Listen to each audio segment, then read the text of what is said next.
Hello, my name is Evgeny Rasta and I'm certified Open Yoga teacher. This material is for the site yogaopenyoga.com for all those people who are willing to learn yoga together with Open Yoga. And there you can find all our materials. Some materials that are not published in courses are available on our shop, also on our website. If you have any questions, please contact us by the email to yogaopenyoga@gmail.com. And we are getting close to the completing of the course about the first and the second principle. Just 4 more questions that we have received. We have kind of summarized them all together, and I suppose these are the tricky moments that might be interesting for you too. So, the first question is, does karma still impacts me when I have found the way of Dharma? Yes, sure, it does so. Karma does not disappear if you kind of find your Dharma. Thereby, there have been some previous actions, and still the world is still going the same way as it did before. So, great that you have found the right direction. Continue going, and you will see how the positive karma is increasing and the negative one is decreasing, and you can enjoy all the nice things of the positive one. And Dharma, as you know, is your way out of the karma plane, and it's just a matter of time and your experience. So Dharma does not cancel karma. But yes, you need to do what you have in the current conditions, and do your best using the principles and yoga if you wish. If not, then you can do other ways. And when you start the changes with yourself, and that's how the changes usually happen, this makes the changes also outside. So make a big smile for the world, and expect for the thousands and thousands of smiles to be given to you. However, there are still some not that happy faces seen before on your face. Thereby you might need to meet some people or some conditions that might not be very, very pleasant. But yeah, that's the fact of finding Dharma does not cancel the karma, and we still need to go. The second question was how to get the maximum happiness. And the question is easy: by practicing yoga, by following the first 2 principles, by finding your Dharma. And that's the way how we decrease the negative karma, the negative impacts, and replace it with the positive ones, and later on leaving this plane of karma at all.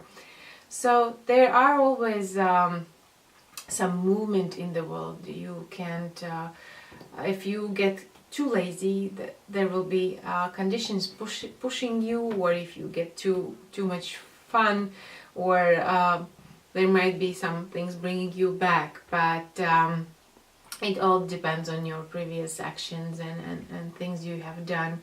So you can make the changes yourself.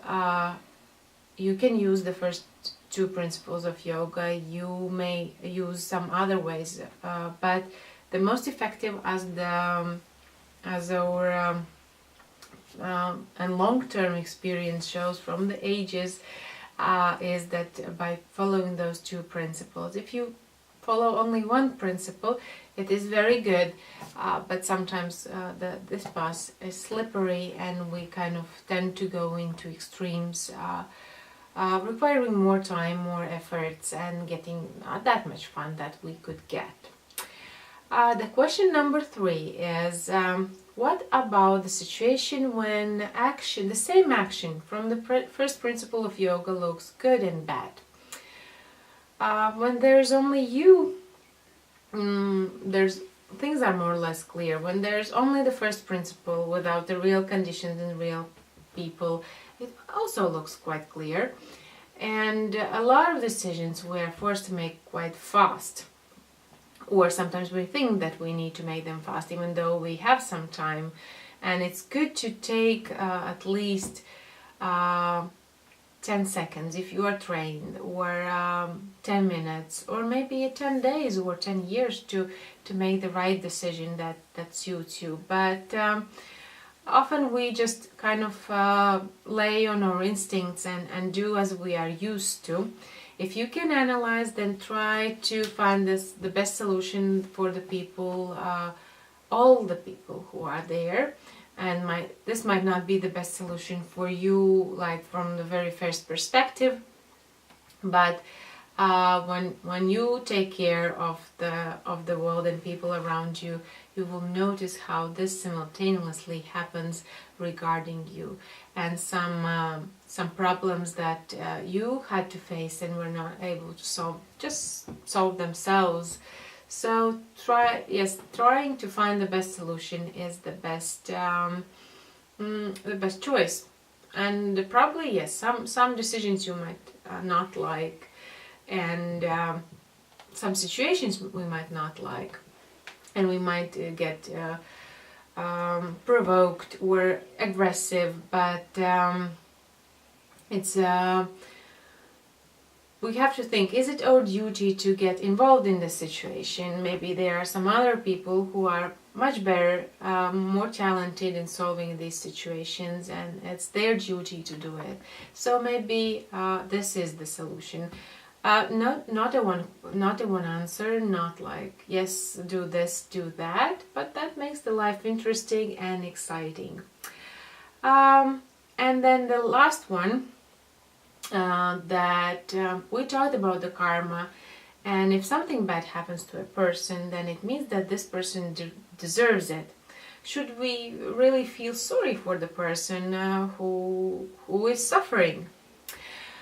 This is very kind of dangerous situation. Yes, from one perspective, this person deserves it, and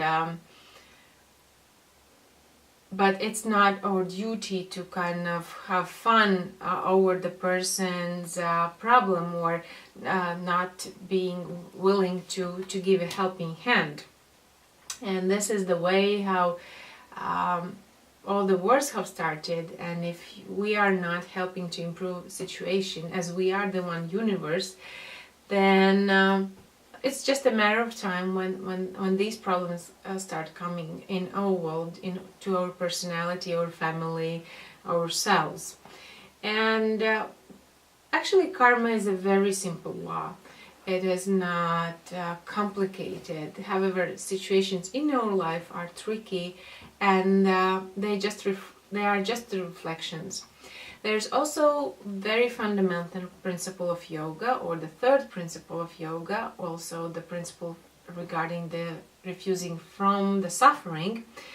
It has two parts. One is that we refuse to suffer, and as you saw, the first two principles didn't talk about that. And the second part, that is even more important, is talking about the more active role in helping other people to avoid suffering unless they are willing to help themselves, thereby making the world a better place, not having fun over that somebody has failed, decreasing the level of suffering in the world, and you will see how it all impacts people around you. There is the basic meditation for most of the yogis who follow the first and the second principle for sure.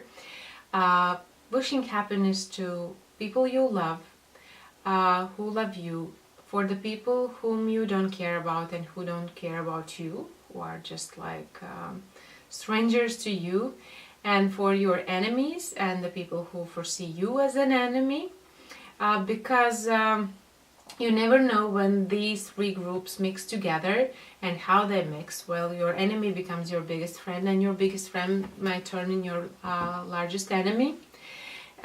If your enemy is going to be happy, then there is no need for an enemy to cause suffering to you.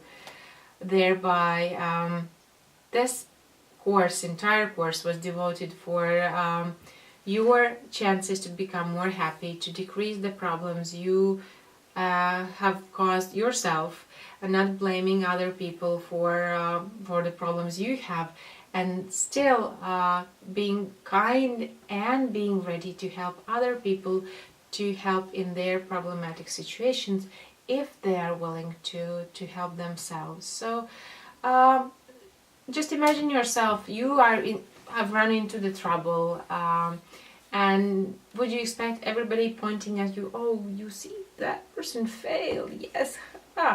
But that would be very nice if they said, that's okay, you know, it happens, and it's just a matter of time, and you can fix it, and we will help you.